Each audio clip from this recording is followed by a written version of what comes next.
Hi everyone. Talking about entrepreneurship and startups from a more conscious, more deep space. So, Partho, I feel in the last episode we went fairly deep into the individual's journey. Like we looked at from an individual's perspective, what an individual can do, and where they will go. I think I would like to sort of flip it a little bit because. So, going back to our first episode, you had mentioned that when an individual goes through this journey, it's a revolution of sort. It's a sort of a personal inner revolution, right? And we've taken that to a certain level. But what it tells me is that if the revolution happens inside a founder, it will spread to the company. Yes. Right?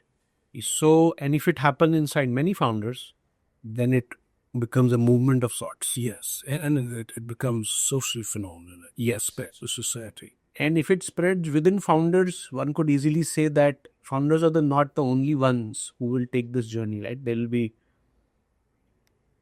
educators, there will be all kind of people, people running schools, people who are doing the sports or in healthcare. So this revolution of so-called consciousness, deeper consciousness, when it happens, I'm just interested to know that, if this phenomena begins, let's say with 10 people, 20 people, 100 people, how will it medium term, short, medium, long term change the world order itself? Like, at the level of economy, at the level of wealth circulation, politics, all kind of so connecting from this individual movement to the earth consciousness itself. Because then you can see this in perspective that this is not, what I'm doing is not just limited to myself. It has a systemic effect, basically, almost. Yeah, but if you're talking about a global effect, I'm talking about how will it build from one to the company to then so at some point. I think what you're doing through the Supermorpheus platform is already the first step, and a very important first step towards it. Why? Because this platform brings together a certain number of individuals who are already aligned to this, what I would call a future purpose. Yes. And these are individuals, each one of them that I know of, who are actively pursuing paths of inner growth. Yes. And from all those whom I have met personally, I feel that each one of them is pretty committed to this process of inner growth. So whatever they will gain within themselves, for understanding, realization, light, they will gain with Moses, they will bring to their work. Yeah. So it will impact their organizations. Now, when I say it will impact their organizations, I mean it will impact every individual working within that organization. Now, there are 2 or 3 levels of impact which can happen through such individuals. One is because you're the leader and you're following this more conscious way, this more conscious approach to life, you will bring that in all the systems and processes of the organization, and you will make sure that it touches every person who's working within the organization. Yep. So the first level of impact will be when the individuals working for this organization experience a different approach to work and to making money. Yep. So that itself can lead to an important shift within that. There are other ways of making money. There are other ways of living and working together. Yeah. It doesn't have to be the old way, the old corporate way, profit-driven corporate way. Then there can be a more humane, a more compassionate, a wiser approach. The second level of impact would be when such individuals begin to question that, it's helping me so much. Can I also participate in this movement?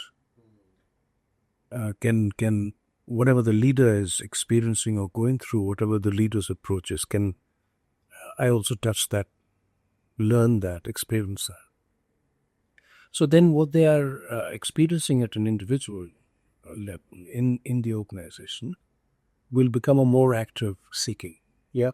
And will open the possibility, will open the possibility of an educational process where probably they'll come to the owner or to the leader, looking for opportunities for a different kind of training. Yeah. So they too will be drawn to this path, the second level of impact. And the third level of impact from them will be when they carry to their families. They carry to their children, to their families, and everyone begins to feel that there is another way of doing things. And that, I think, is the way that's going to happen in the near future.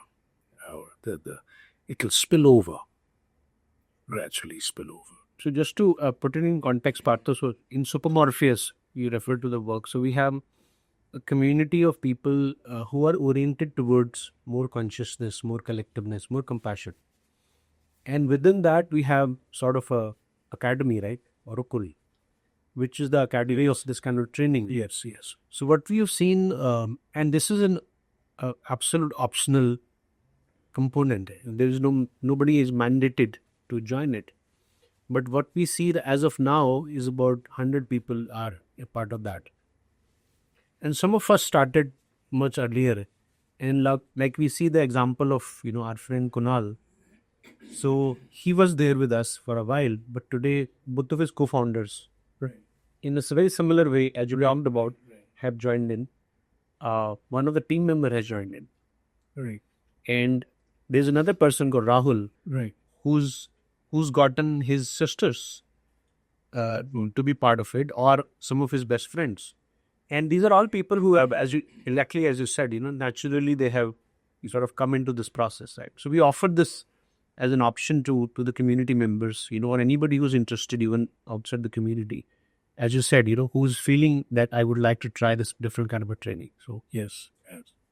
Because when you see something being lived in those you look up to, your leadership, then it impacts you in a very deep way, because then you know the genuineness of it, because you're seeing it and experiencing it on a daily basis. Yes, so you know the genuineness of it, and whenever you see something different and something genuine happening, it draws you.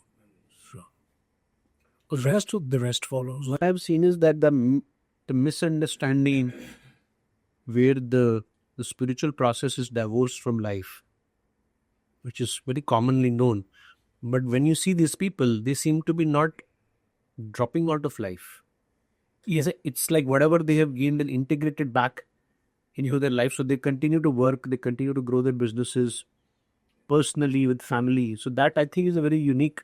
Yes, this is the consciousness approach. Yeah. And I wouldn't use the word spiritual yet, but it's the consciousness approach. You're living a life which is more conscious. You're doing work which is more conscious.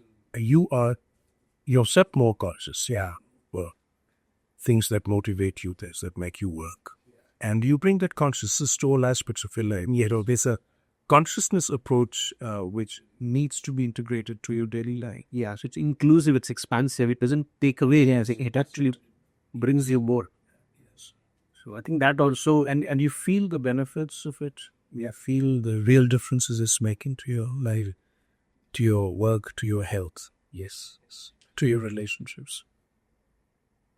So now if we, let's zoom out one more degree, if let's say 5 years, 10 years down the line, if you have, like at least our vision at Supermorpheus is that with startups, that if there are 5 to 10 startups which become, which cross the barrier of sort of, what would outwardly be called like a big, well-known successful companies, and which are known to all, but they work from a very different space.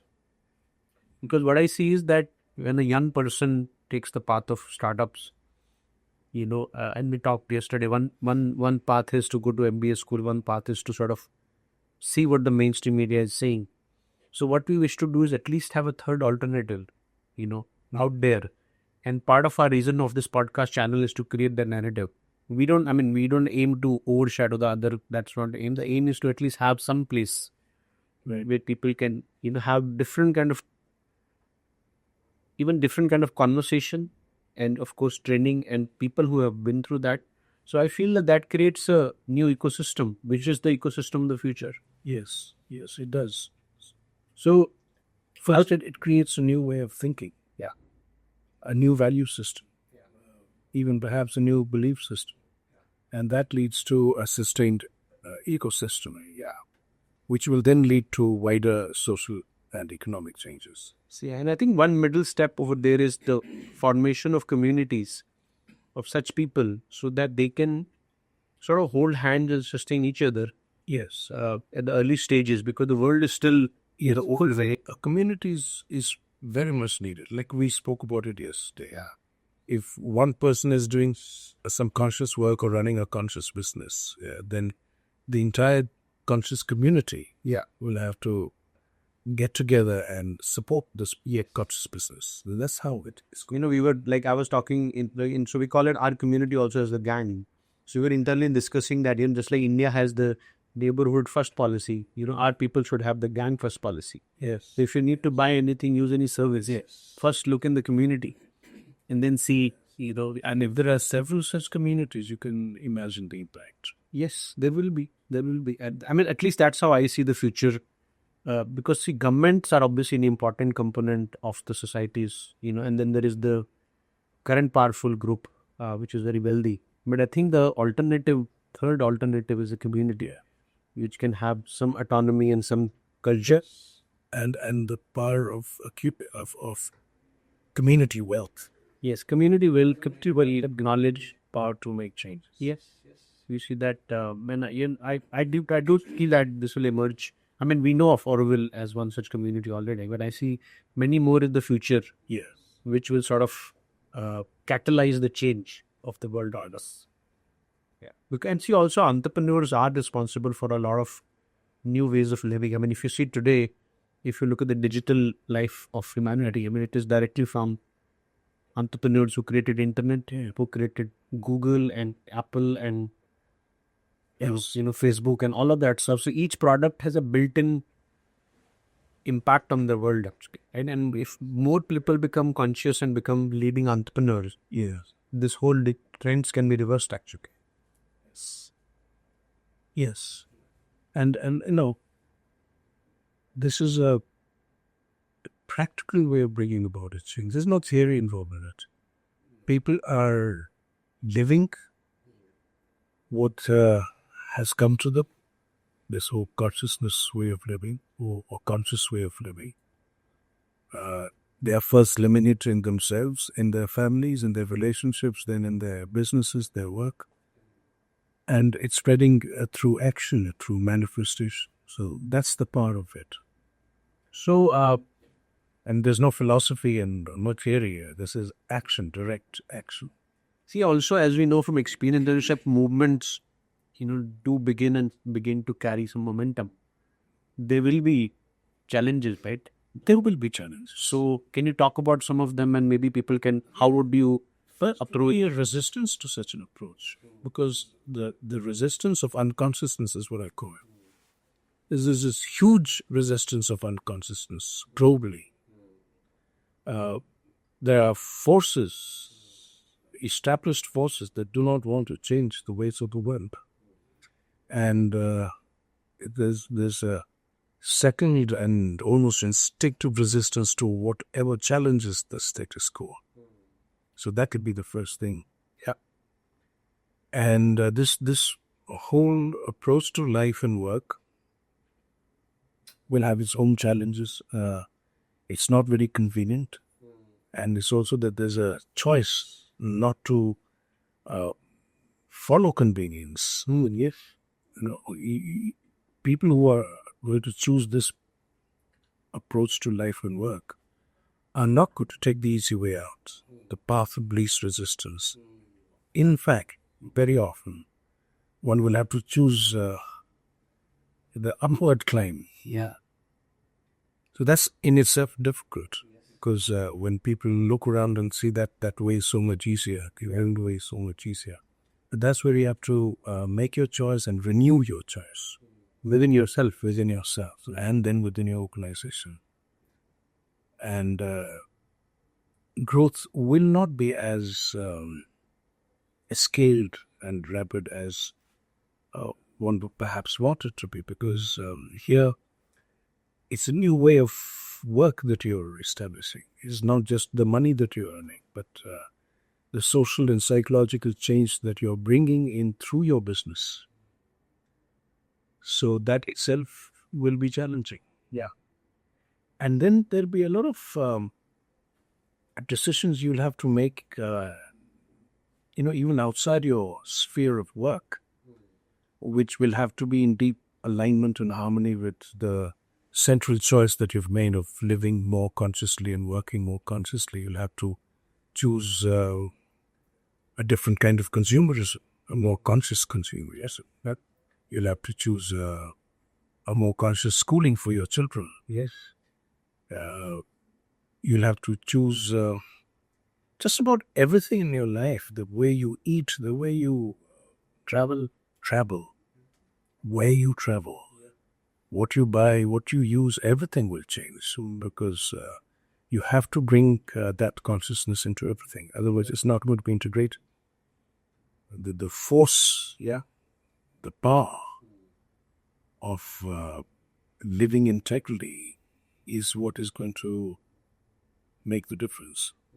Also, what you mentioned yesterday was to demand consciousness. Yes. So one is the demand from individuals itself or businesses, but also the demand from the universe itself. So then you say, I can't live otherwise. If you have given me the consciousness, then I need to have alternatives, to my travel, to my clothes and everything. How do I? So these will be the challenges. But then it's also when we are going to be the pioneers of a new world order. So the pioneers always have to go through an adventure of their own, because you're paving a new path. You're establishing a new world order. So you'll have to take that on. Yeah, I think, would you say that at one point you might just realize that with that clarity that all I'm doing is offering myself to this process, and it happens in whatever time scale, 10 years, 50 years, my lifetime, not, it is still the right thing to do to offer. At a deeper, in a deeper sense, yes, that too. For that, one has to understand this whole process from a deeper consciousness. Yeah. That these are global events. A revolution it's personal, yes. It starts in the person, who starts with the person, in the person. But then it is a global revolution, or it has to be a global revolution. It has to spread. So now, I can't help myself to bring Mother Aurobindo's vision in this, because, when I look at their work and their own personalities, it seems to be global from the time go, basically, right? The fact that they talked, Sri Aurobindo talked about a time when we'll have world union. Yes. So I guess this kind of stuff will merge into that vision at some level. Like, not only that, this kind of work that we are talking about, through the kind of work Supermorpheus gang is doing, the kind of work every individual in this community is doing or aspiring to do, it's all related to Sri Aurobindo and Mother's work. It's all related to a consciousness that Sri Aurobindo, the Mother, brought down to earth. And not just Supermorpheus community, but every community that wants to, aspires to evolve, is being fueled by Sri Aurobindo and Mother's consciousness. So that's inseparable. The fact that we are talking about it today, the fact that we are not just aspiring to do this, but doing this in our own ways, in our own measures, is because there is a consciousness which we call Mother Sri Aurobindo's consciousness, the supramental consciousness, is at work. This consciousness is at work in the Earth's atmosphere. And it is because that all this is happening. Otherwise, I don't think you and I would be talking about this today. No. Or any of us would be wanting to do such a thing. Where does the force come from? Where does the inspiration come? Where does it come from? The inspiration, the will, the force, and the circumstances. Yes, no. Because circumstances too have to conspire with you to make this happen. Absolutely. We don't have... Because at the talk of it might look like a very difficult endeavor to go against the old world. But because of the force, actually it is effortless, because we are, as individuals, we are really not doing anything. Yeah, that comes from the understanding and the surrender in the understanding. And as one goes deeper over the years, I guess, so that original early point that I must make an effort to make it happen and make it fast. So the Marish is the doership mentality. That has to pass. It takes time. It's almost like, the curves in mathematics, sometimes they go like from here, but they keep...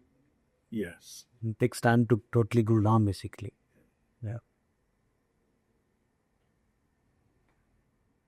Good. So I think, I personally feel that, see, also one thing we've done in Supermorpheus, we began with our first inspiration was to see if we can bring consciousness in the startup ecosystem. And we started because we actually saw a lot of people interested in that. It's not that it's our agenda to start. And for 3.5 years, all our ecosystem was startup people. But within the ecosystem, the collaboration is happening because even as you said, individual person can be an entrepreneur, but they have their day-to-day life, travel, fitness. So people are collaborate. So we saw the interest from family members of community members who says, my wife is from fitness background, but she's not an entrepreneur, but can she still be part of the Supermorpheus Fitness Group? Right. So with that indication, we realized that we can now expand the scope to all parts of life, actually. We don't have to limit ourselves. Yes. Because there are people who are on this direction, and they may be filmmakers, educators, writers, any kind of people. Let's let them in. That's a very new thing. So now we look forward to seeing that how that diversity grows, because then the scope of whatever contribution and learning we can do goes sort of in that direction. So that has been almost like a natural evolution. And that is going to happen more and more. Yeah. But that's how a community will grow. Yes. I think another challenge, Partho, people bring us to us, and this is in context of, other work, especially Auroville, because we live in Pondicherry, and people who have been born and raised there, and they're facing the challenge. So they bring to us this point that, currently all is fine. But as it happens to everybody else, there will be sort of decline of consciousness. How do you ensure that? What do you mean decline? So people, who saw the Auroville was functioning in a certain way, and then they feel that it's no longer functioning. It's their own views. What happened to Supermorpheus, that's their own view only, basically. Yeah, but I don't think that we should take that seriously. Even if for me, this is a very simple thing. If you are genuinely in touch with that new consciousness, that you are genuinely committed to that new consciousness, bringing it down into your life and work, there's no question of any going backward. See, people will say whatever they have to say. They'll think whatever they have to think about. How does that matter? Yeah, that's as long as we are sincere, it's going to happen. And the consciousness will take care of it. Yes, and if there's such a thing as a decline, it always happens because of insincerity. Yeah, you lose that commitment and that sincerity. Then you deserve it. Well, what's the point in keeping something artificially alive? It will stay alive by its own truth. I think specifically what that person was saying was what happens after you and Nandini. Who will be enough? I said, I don't know, but there'll be enough. I see there can be enough and more people. Yeah, it's anyway not my concern, because it's the new consciousness started it and it'll find its own instrument. And maybe there was a form. Yes, and if it is true that Sri Aurobindo's and Mother's will is behind all this, then obviously it doesn't depend on one honor or a handful of instruments. Yeah. Okay, Partho, I think we've covered most of the topic for the today. So I think we'll meet next time if we see to go further in. At this point, I personally feel that the 4 episodes which we have recorded for anybody who's sincerely interested are probably sufficient Enough material. for quite a bit to live and try to live and understand. So, thank you, Greg, and my best wishes to everyone in the community. Thank you.